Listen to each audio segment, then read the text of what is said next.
All right, we're recording and we're starting the class. So software engineering, correct class, right? Today our devotional verse is Matthew 6:33. But seek first the kingdom of God and his righteousness, and all these things will be added to you. Uh, Most of you who will recognize this as R.G. Letourneau's life verse. And so thus the verse that Letourneau uses as its I think it was a vision. It's not the vision statement, but it's one of something associated with the university. I can't remember exactly which one, but it was R.G. Letourneau's life verse, and definitely something to keep in mind as we prioritize and work through these times that we have now, that we should be seeking the kingdom of God first. So anyone have anything else to add?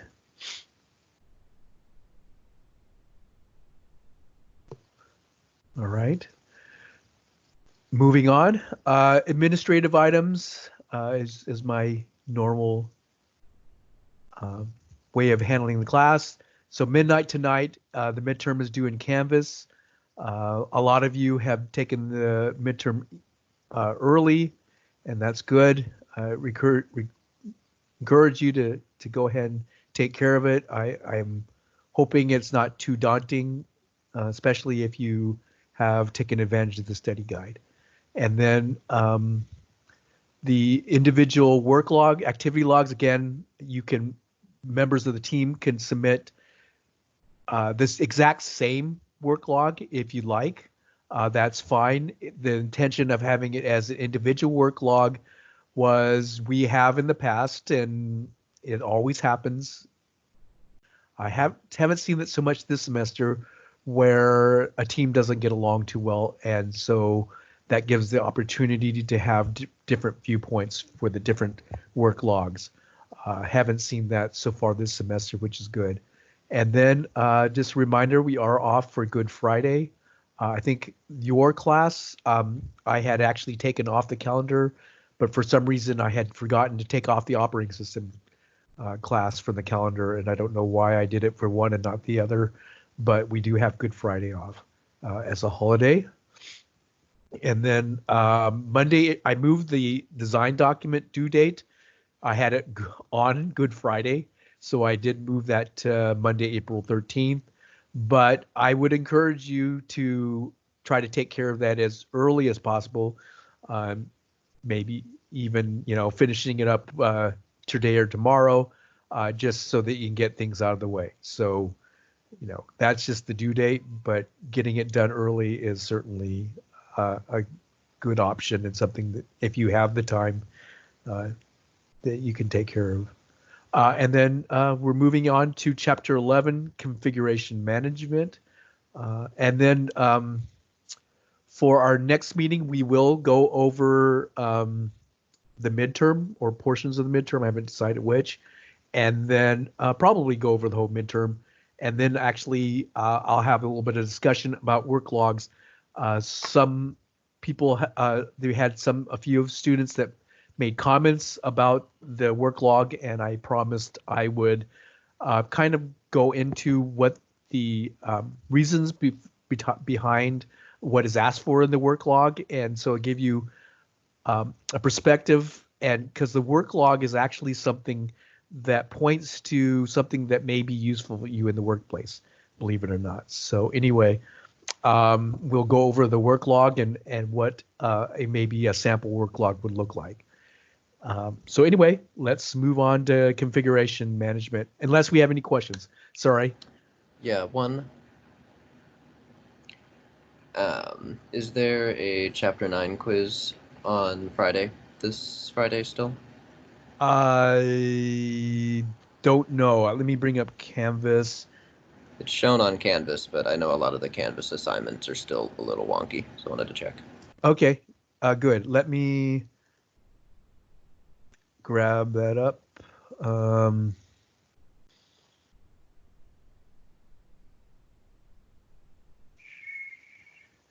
Two more in the next week. So the Chapter 9 quiz I have as April 10th. Is that which quiz you're talking about? I'm sorry. Yeah. April 10th, which is Good Friday. Yes, I will go ahead and move that till Monday as well. Okay. Thank you. Yep. Thank you. So I'll do that later, but if I forget, know that it's Monday, but I will do it. I just don't want to do it while we're online here with class. So problem with multi-screens, every once in a while my pointer gets stuck on a screen that I don't want to be on. I want to be on a different screen. So, oops, not that It's one. a fun option where hitting Control will actually like ripple the screen around the cursor so you can find it on the ridiculously big setups. Yes, I do have that where it puts little pawn-like things that show where your cursor is. Yep. Yeah, First world problems. Yeah, with I had that on my old computer. Yeah, I definitely use that with the multi-screens. Sometimes you'd get lost where you're, and yeah, first world problems is exactly right. That's good perspective that we can't really complain because we are definitely spoiled in the United States here.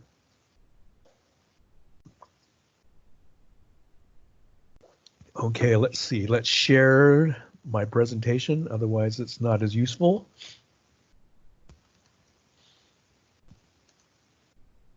Okay.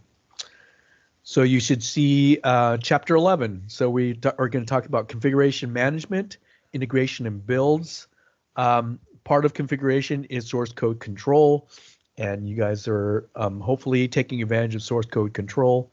And we will have a presentation on source code control and logging specifically later on. So what does configuration management really mean? So it's the management of software artifacts. So that is not only your source code itself, but requirements documents, design documents, possibly meeting minutes. And the organization that I last worked for, we definitely managed meeting minutes because it was required as a process of an FDA audit. So that was managed and submitted as part of the release process for a piece of software that you actually had to commit your meeting minutes into the repository. So we actually used a system that was for managing mechanical parts and our change control system, and we basically had reviews and had to submit, and that was the official repository of information. So there's many activities involved with change control, and like I said, we were using a specific process called a piece of software called Agile. Basically, was what it was called, and it allowed for the tracking and the approval of documents, because documents had to be approved to become part of the official repository of official documents that we use for our audit process. And then we'll talk about the system build activities. And there's usually a lot of formality involved with build activities because it's integral to the development of software to be able to consistently build your software using the correct pieces and components, and to be able to recreate the system at any time. So in particular, you want to be able to create not only the latest version, but you may want to go back and create an older version. For instance, a defect is reported in the field, and you want to test out that particular version that is in the field that's displaying the defects to see if that's was known, to see the behavior of the old system and to verify, in fact, whether it's been fixed in a later reversion or it exists in the new version as well. So these are all important things to be able to manage the configuration of your software and of your artifacts, other artifacts besides the software. So software configuration management is the, let's see, sorry. is the management of all kinds of artifacts, as I mentioned earlier. We talked about requirements, design, source code, test scenarios, test plans. Software project plan would be another example. Execute code, and by the way, a software project plan is what the software project manager is usually responsible for putting together. It's the plan of how you're going to accomplish the software, what the requirements process is going to look like, what the design, what tools you will use. Are you going to be using Visual Studio? Is it going to be multiple plumes? Are we going to allow Eclipse and NetBeans? Are we going to focus on one tool? Where is the data going to be stored? What's the software control system we're using? A lot of times that will be determined by the company, but this is all called out in a software project plan, an SPP. Database tables, so that's the design, how we're going to orient the tables. The organization and the design of how you're going to store your data is critical aspects of most applications. That data plus algorithms is your program. Going back to the old Knuth definition of programming, that was from the 70s.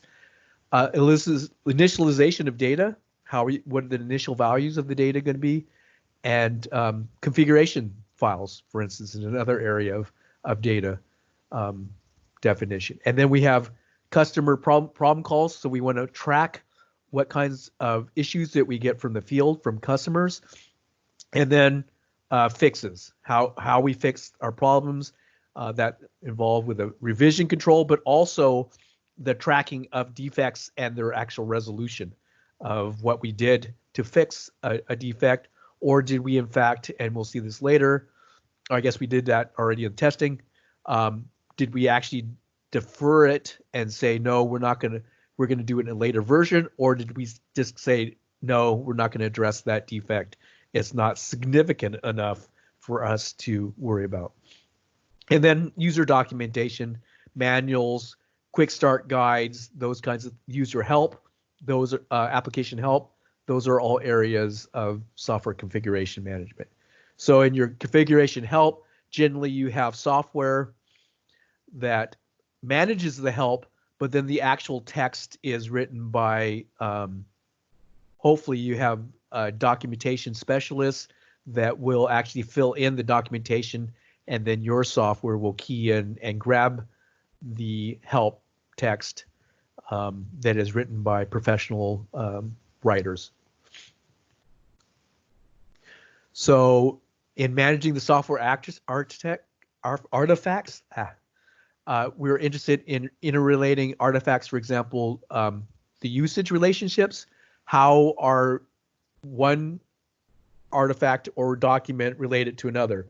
So for instance, your design document may refer to your requirements document, and you may have another document that talks about the major releases and what requirements or what dependencies those releases have.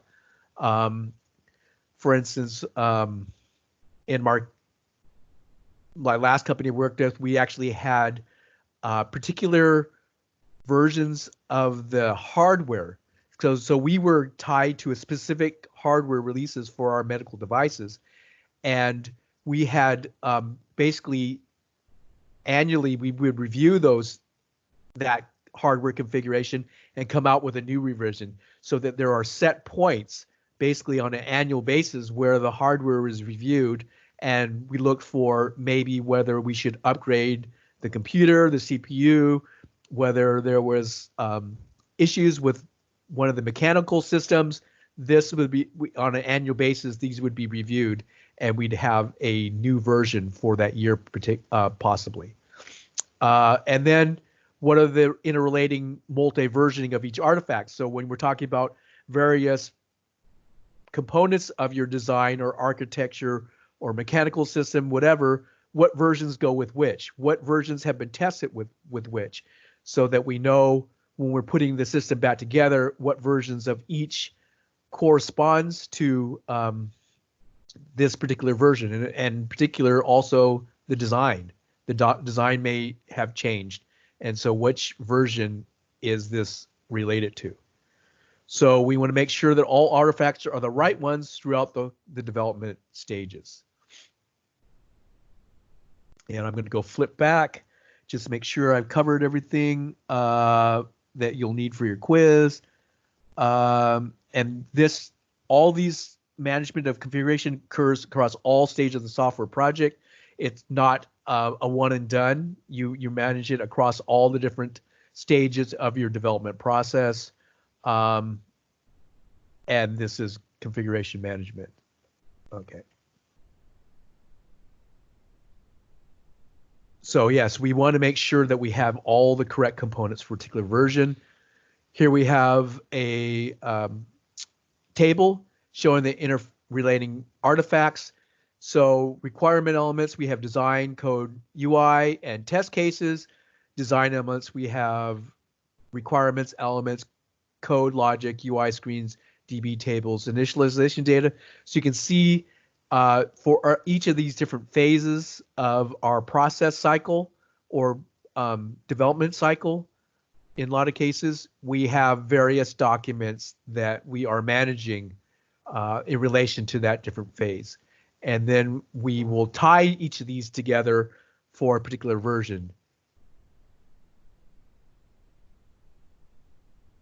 So this is just sort of an illustration of the relationships and interactions that may occur between different artifacts. So here's another diagram which shows the flow of how we're doing it. We look at unit tested private copies. So those are the source code or programmers, the developers versions, copies of the software, and then they get integrated into functional tests, and then get promoted to functional tests, and then we do promote more, and then there are huge components of the system or subsystems, and then we have actually promote to a release version.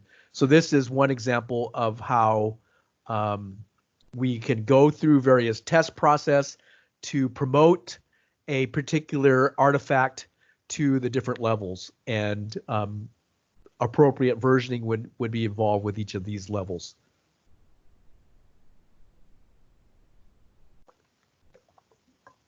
In general, you have tools that will help you with this, and in particular, tools that will help you making mistakes in this process, because failing to do this process of managing artifacts correctly can result in catastrophic errors. So we usually use tools to prevent that from happening. Another intra-entity relationship is code versions. So we have the original version of the module, which is version 0, and then it'll be modified and becomes version 1, etc. And so basically our source code control system will keep track of the various versions of a module of software.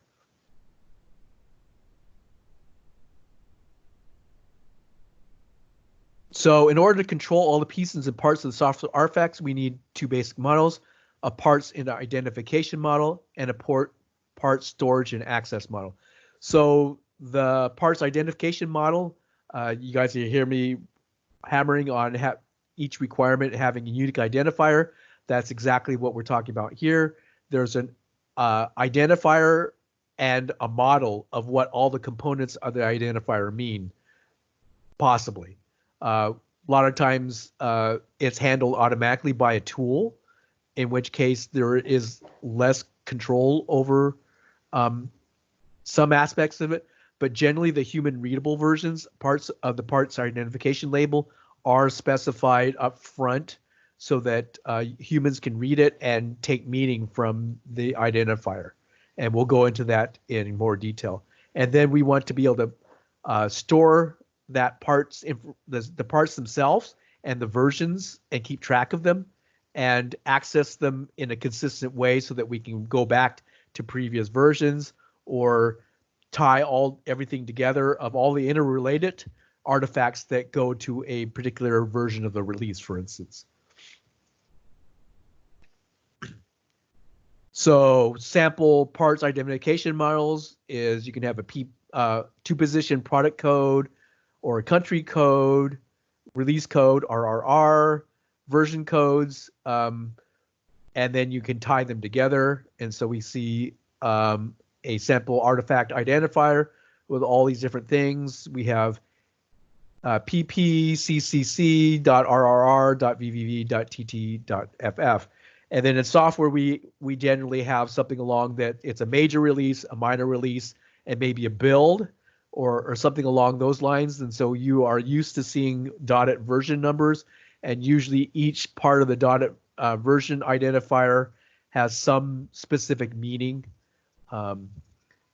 So again, in software, major, minor, and build are typical, but there are other schemes that can be evolved.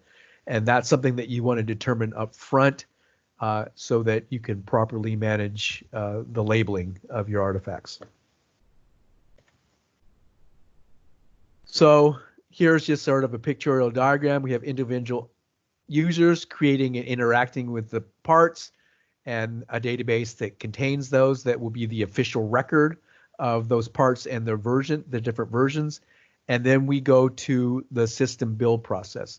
And again, I've talked briefly about that the system build process is the official mechanism that we go through to create the official builds. And this is so important that you generally have people involved with managing the parts database, either a person or a team, and you also have a person or a team that's involved with organizing and controlling the system build process.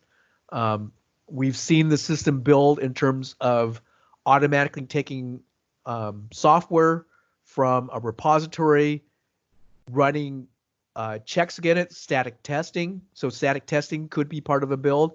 Automatic runs of unit tests could also be part of the build, or typically part of a build. And then the actual compiling and linking and buttoning up the software into an installer will be part of the system build.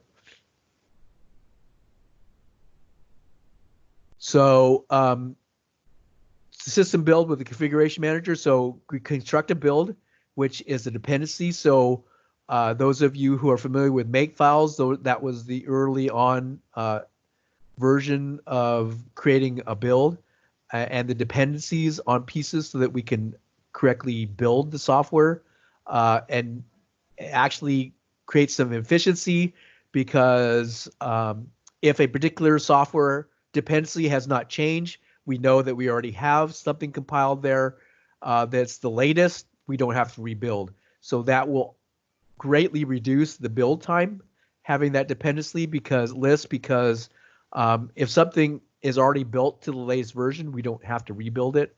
And on a large system, that can save you a lot of time.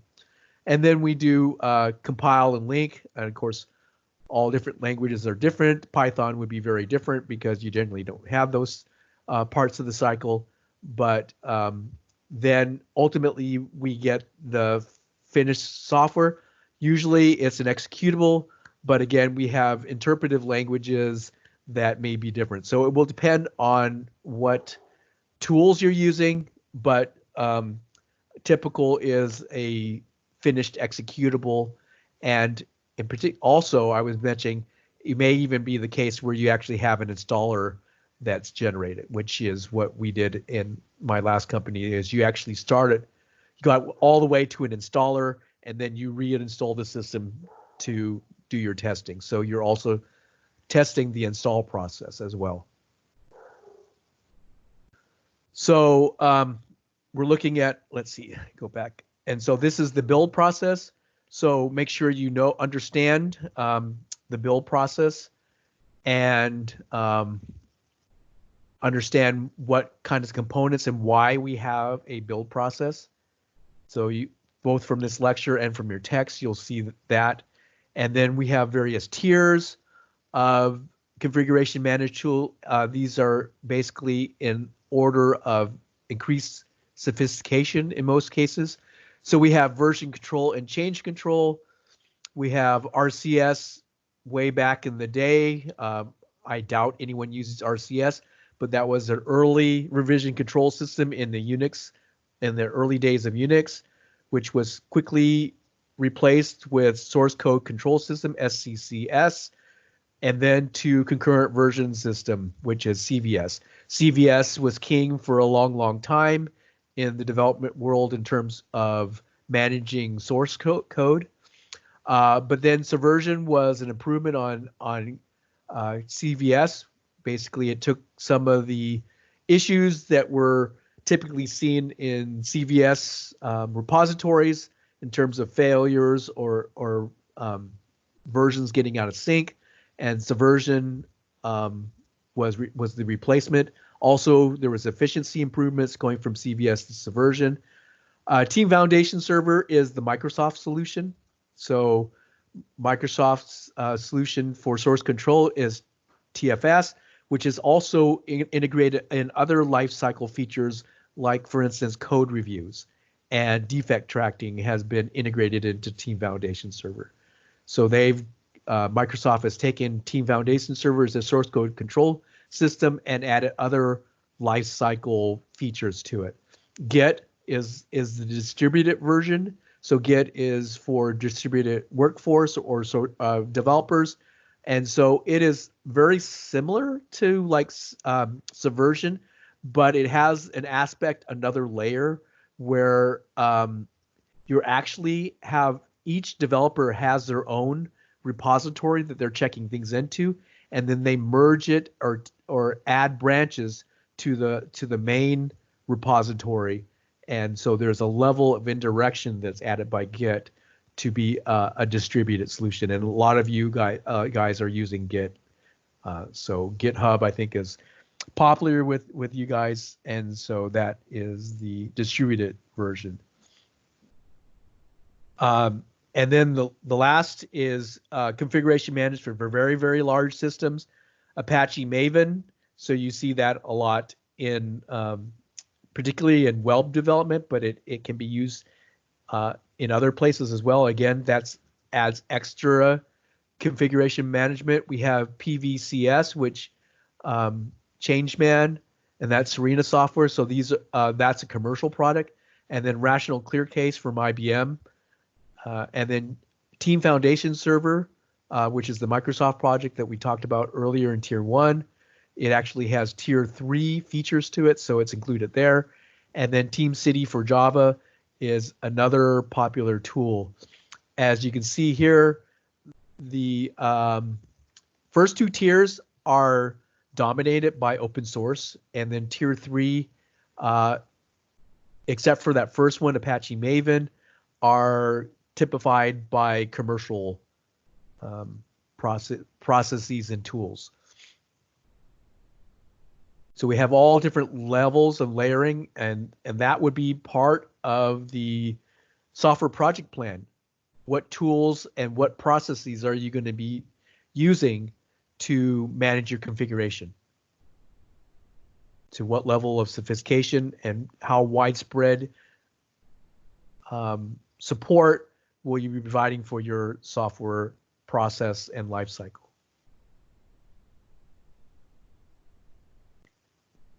So that is the last slide. Any questions? I'm going to go back and make sure, because I went through that quickly and noticing I wasn't necessarily looking at exactly things to emphasize for the quiz. So I'm going to go through that. Here's a particular one that you want to take note of for the quiz is the management of all artifacts are part of the configuration management. It's not just the source control, it's all artifacts. And also that this is a continuous process. It's not just one step in the process, but it spans all the different stages of the software development process and life cycle. Key thing to keep in mind from this slide for the quiz is, are the artifacts the right ones throughout all the development stages and for each release, each version of the software? You want to make sure that all of your artifacts across all the cycles are the right versions, are consistent.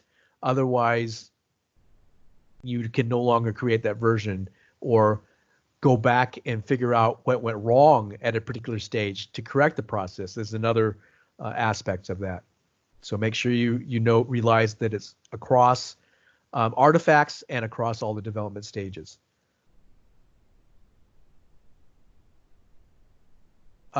Make sure you understand what a build process is and why it's important, why we need to have this in place. Again, you want to be able to consistently create the same software over and over again. I have seen in my time working where we had a system that was considered, okay, this is a very good system and it's better than what we had before. Let's go back to it. And then all of a sudden we can't recreate it. And there becomes a lost version, because if you can't recreate it, you can't work from that as your new base.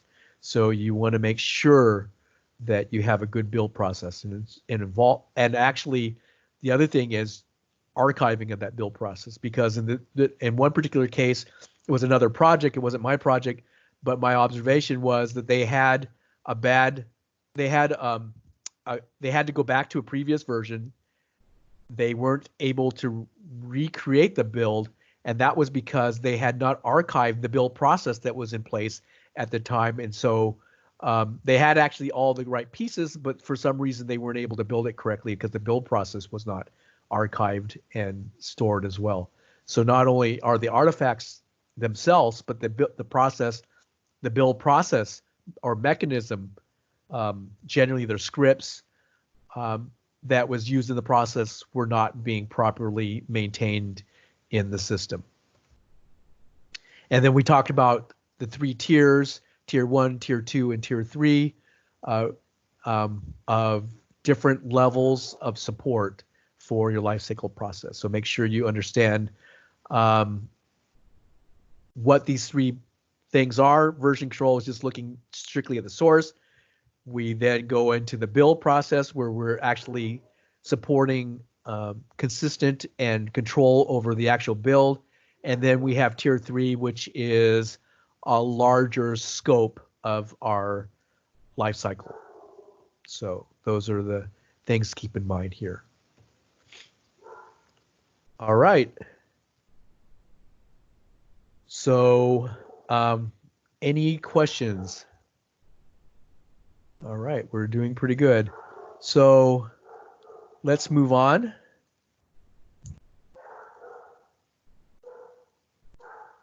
So this is the last chapter we will cover from the text.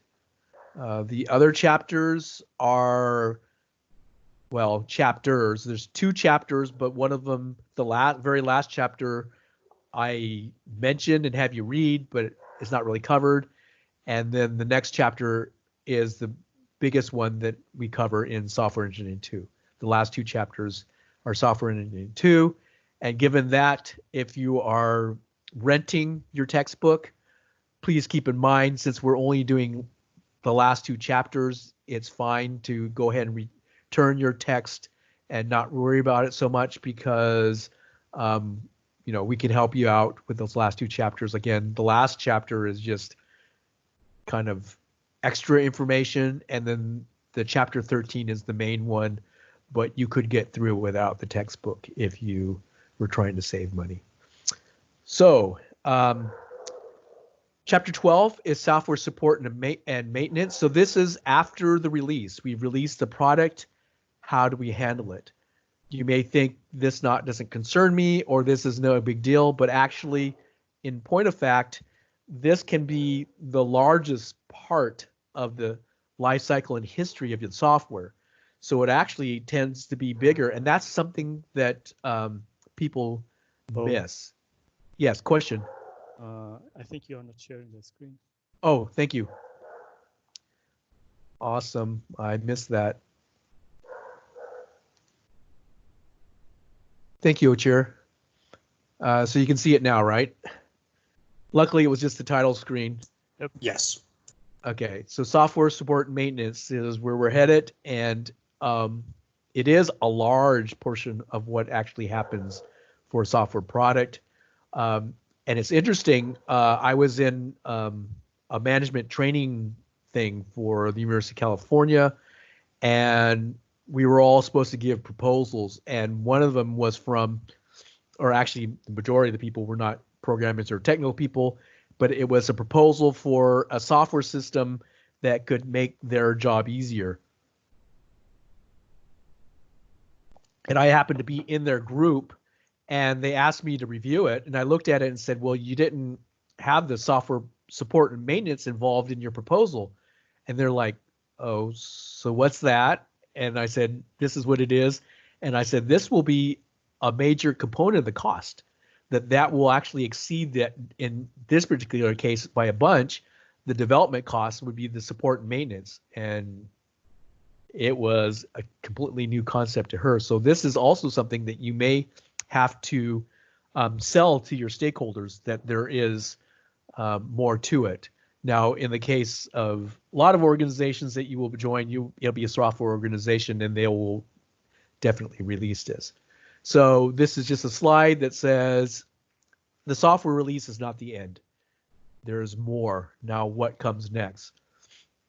Well, one thing is when we go back to the CMM maturity level from Carnegie Mellon,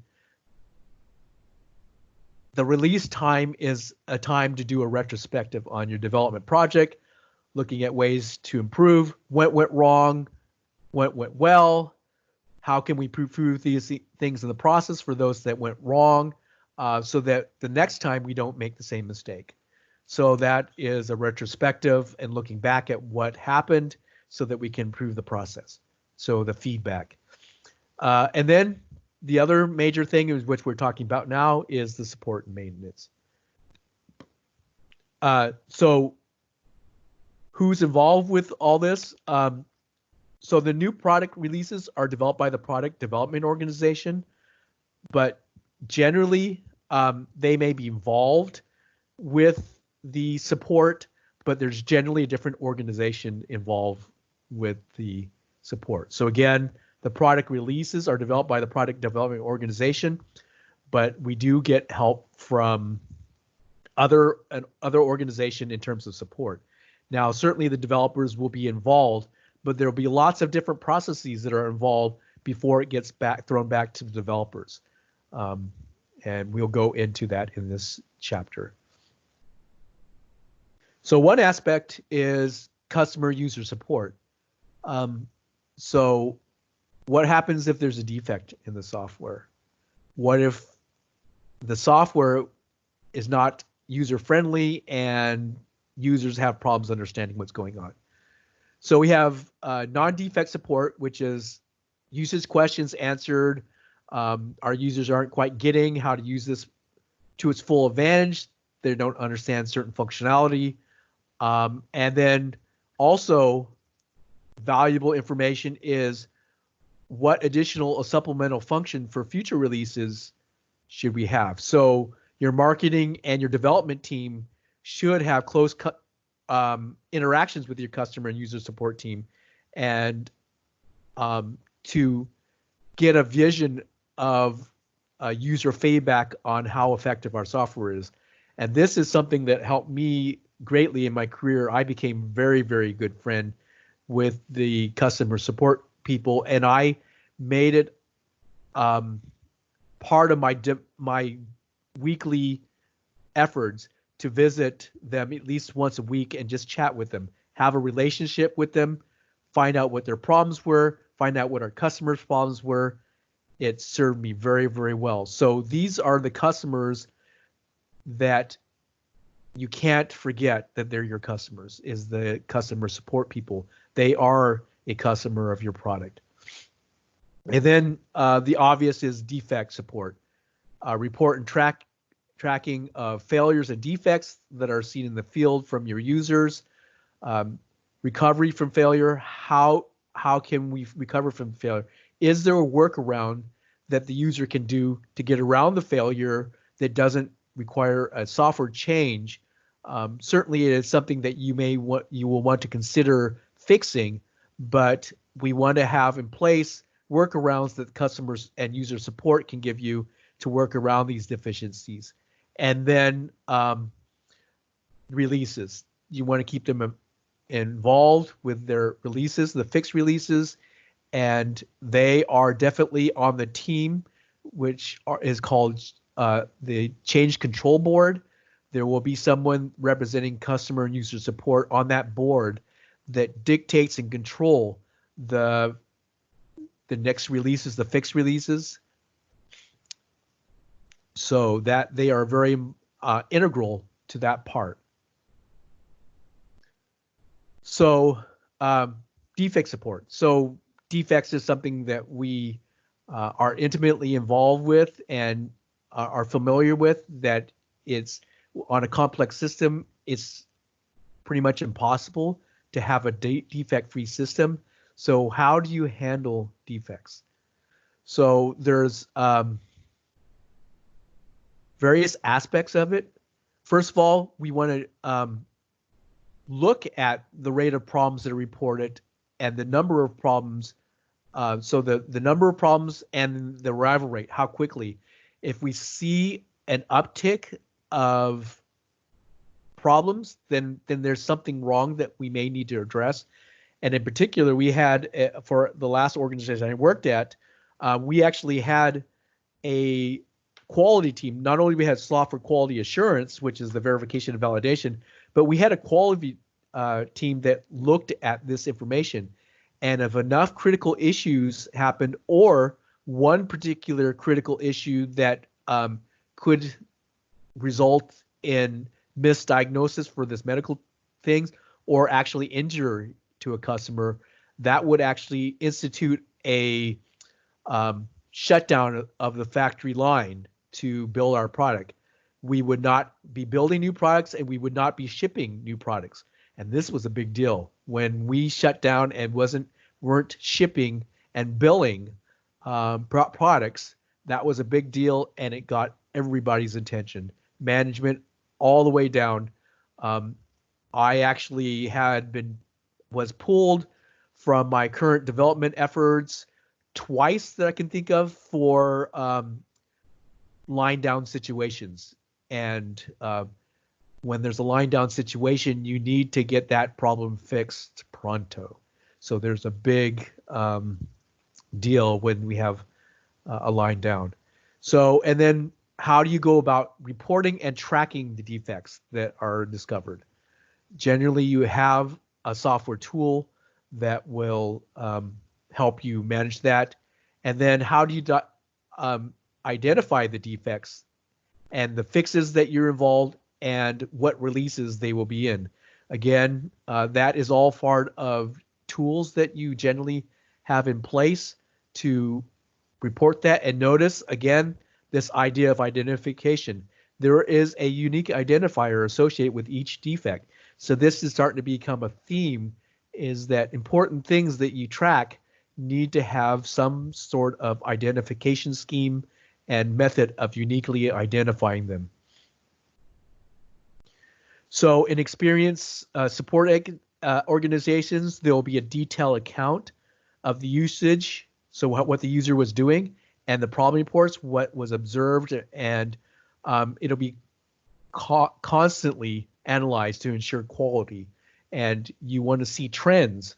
And then also typical, and will be the next diagram I see here, is you will generally have a whole bunch of problems arrive right after the software release.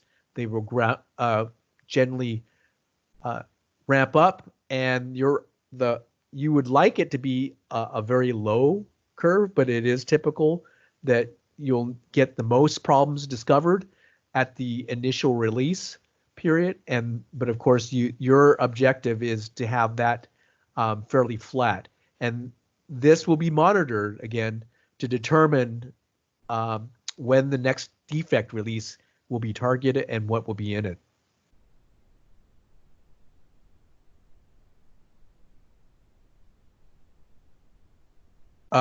So in your textbook, there is a bunch of formulas for the discovery key and things like that. Don't worry about that. Just know that there are formulas involved in the tracking and monitoring of it. This would be something that I know that you are smart enough to look up if you need to know that information, but it will not be quiz information. They won't be tested on the quiz. So don't worry about memorizing all those formulas. So one thing here, the first bullet is software support is not free. Someone has to pay for it. This is a significant cost item, is software support. So most software is charged an annual fee or a one-time fee. So you could either have it based on, you have a service contract, which my organization did, and Microsoft generally has those. But you can also have on a per call basis is another model. The other thing to keep in mind is software support is not forever. The product will go through a number of releases, and eventually a particular release will be sunsetted after a certain number of years. And you're all familiar with that. You've seen that in operating systems and other software products that you use or tools that you use, that it will only be supported for a limited number of years. And customers and users are moved from back level software to the current release as soon as possible. So you encourage your users to upgrade. Oftentimes that will be through cost incentives. Give them a discount, say, our new version is on sale, you can buy it really cheap. And this is done because it is hard to support multiple versions, and in fact, it's so difficult that generally most software companies will support no more than 2 levels back of a particular version of software. So the management of what software is supported is a very important thing. So we look through the product support lifecycle. So first off, right before your initial release of the product, you plan and prepare for support and maintenance. So you look at this up front. For instance, a lot of software products you see now actually have self-reporting things in place that they will detect when a failure has come, and it will send, hopefully with your permission, information back to the company so that they can use it for future releases or see what potential problems exist in the software. So we want to have a planning and support feature. The other thing is, a lot of times you'll actually have remote access built into a product where the customer support people can actually control your software remotely and help you out. So these are things that you want to look at, plus what is the process that we're going to use supporting it? How is customer support going to be manned for this product? And what kinds of systems will we use for tracking the system support and supporting them with the information they need to know?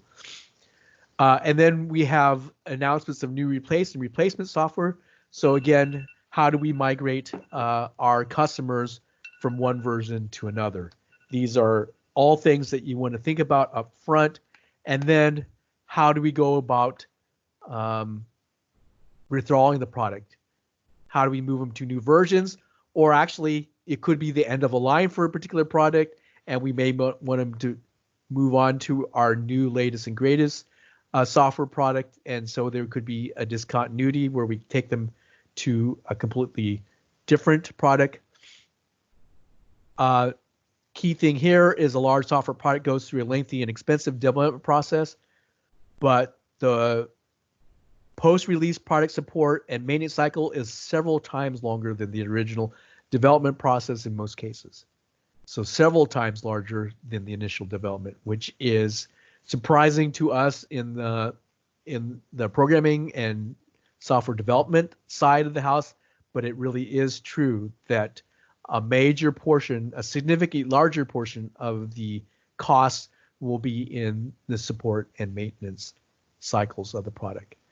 And so if you're lucky, there will be a maintenance team for your particular software, but a lot of times, unfortunately, they just steal some of the developers away to handle the software support and maintenance.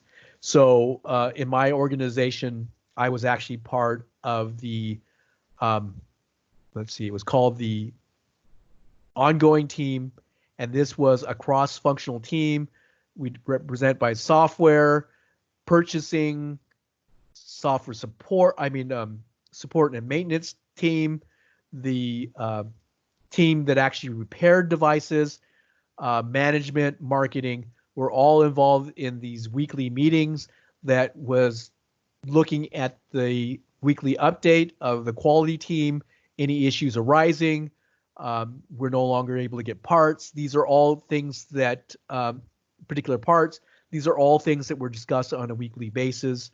Now, certain members may be excused from meetings if we weren't covering a topic that they were involved in, but it would be a cross-functional team across all aspects of the organization, not just the development team.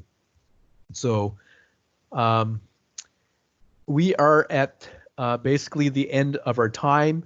So do we have any questions about the material or the class? And I will move that one quiz off of Friday, but any other questions? So speaking of quizzes, there's also a chapter 10 and 11 quiz scheduled for Friday, Oh, the 13th. So I'm 10 assuming that'll be pushed back again. yes. So it looks like that might have been just a placeholder. Yeah. So yes, I will push back all those to future dates. Cool. This may be covered later in the chapter, so if Yeah. it is, just tell me. But when a product goes to release, typically the first chunk of time is very important for sales. For Yes. software, how important is that, and how long is that typically? So that isn't in the chapter material, I believe, but that's a good question. It may depend on the particular product.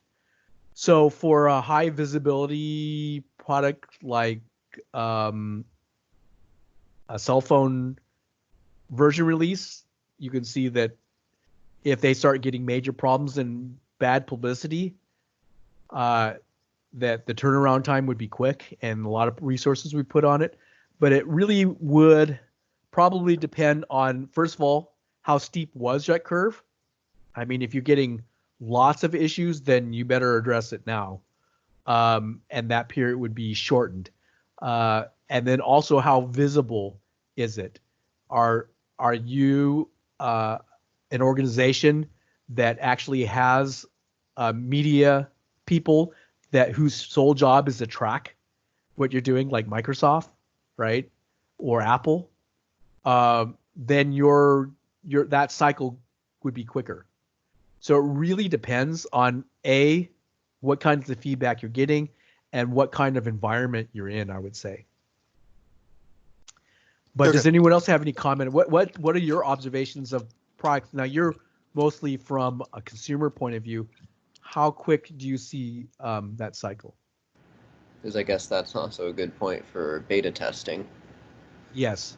Because if you can do beta testing, then you want to get as much of that spike done before you actually release to your user base. Right. The beta testing is trusted, generally thought leaders. So these are people who are influential in the industry, or they're just techies that are willing to help you out. So yes, definitely in my organization with medical devices, we had key doctors that we knew their opinion influenced other doctors. And if they were willing to be a beta test site or we call them validation test sites, but same idea, those were invaluable because we knew that they were the doctors that other doctors looked for advice on what to buy and what to use.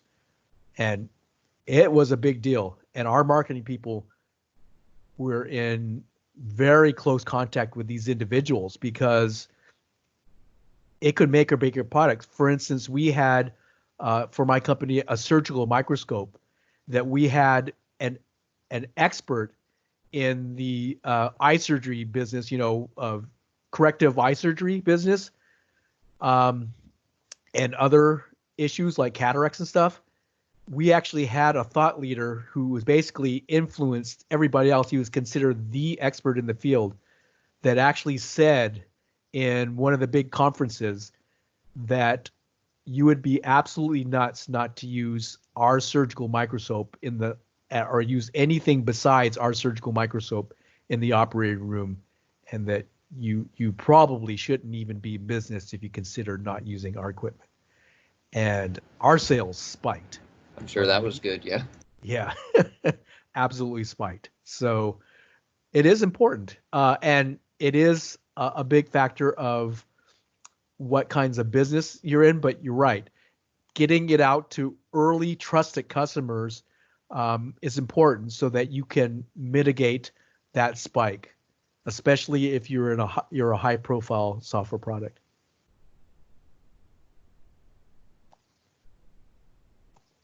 Any other questions, comments? Go ahead. Well, I was going to say, my reasoning for asking that is the company I'm going to be working for is a small company, but we have the product we've been working on for a while go to market mid-March. Okay. So, and is this the first version of the product? No, this is, first release of this current version, if that makes sense. Like, we've had other versions, Right. but this is an update. This is a new product. Oh, so it's a major release, but maybe even beyond that. Is it a discontinuity, or is it a major release, like a 2 to 3 to 4 release? No, like, so we've had, how do I describe this? Like, this isn't a new version. This is a new product. It's just like the move from update. What was it, Skype for Business to Teams, that kind of move. Yeah, kind of. Yeah. Okay, got it. And it happened mid-March, right in the middle of all this chaos. Oh, right. And I was wondering, how bad do you think that's going to be for this product? Because we're missing out on a good portion of sales right at the very beginning. Right. So there you would think that you'd have to extend you'd always be looking at the feedback and customer complaints, but you may not see a whole lot of customer complaints just because the sales have been slow for quite some time. Yeah. So that would probably amplify the number of complaints, because you would probably do it as a percentage of your customer base. So in that case, a small number of complaints become more significant because your base is also smaller. So it's the per capita kind of analysis rather than the straight numbers, which is important to realize too, because it really is a percentage, not just the number, but the percentage of your customers that are having problems. Yeah. It's also a very niche market, so I wouldn't expect a large amount of customers anyway. Mostly just a bunch of big sales from bigger. Now how well, okay, big sales, so it's a big dollar software product. How much communication and what kind of relationship do you have with those customers? I imagine pretty good, since it's a select few customers. Yeah. We have fairly good relations with them. But like it's so I would imagine that their sales force makes direct contact with those customers after they buy the product and is constant communication with them. And I know we've done it with previous products. I don't know if we're doing it with this one, but I'm certain we will. But we'll do like luncheon calls or whatever, where we will go to the customer and teach all of the engineers our product and have lunch with them, get in contact with them, and answer their questions face to face. Right. So you have direct face to face with them a lot, and I imagine you have field service engineers. If there's any one that has a problem, you may even send someone out, because that's very typical of big dollar, small number of customer situations, that you actually have special engineers whose job it is to go to the user's workplace or they're on site and help them in person on site. Yeah. That's very typical. But we also only have a dozen worker, like employees. Employees, we are- right? Yeah. So You we are the can't field service send engineer. a ton of people. Yeah. Yeah. We don't have a ton of people we can send out. So Yeah. Yeah. So that's a good thing, as a good thing to point out as a software engineer. And a lot of times you are sent out to key customers, and I actually have been sent to like 3 or 4 doctors' offices where they had this key component that wasn't working right for them, and I actually went in place. And so I did have to make sure that I had the good people skills and the knowledge of the perspective of our marketing folks and support folks, keeping them in mind as I visit these customers, and realizing that my visit was not just to fix their problem, but to represent the company well in my visit. So I actually did show up to most of them in a suit, and did have one customer that says, "Oh, you don't have to show up in a suit for me," but thank you for the gesture. But yeah, generally I would dress up in a suit because these were important customers. good to know. Yeah. Any other questions? I had one specific to our project, so it can wait if Okay. anyone else has anything more general. Yeah, we might want to take it as after I dismiss the class too. Yeah. Okay.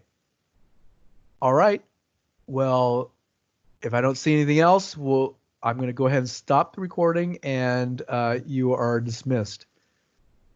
We'll see you later.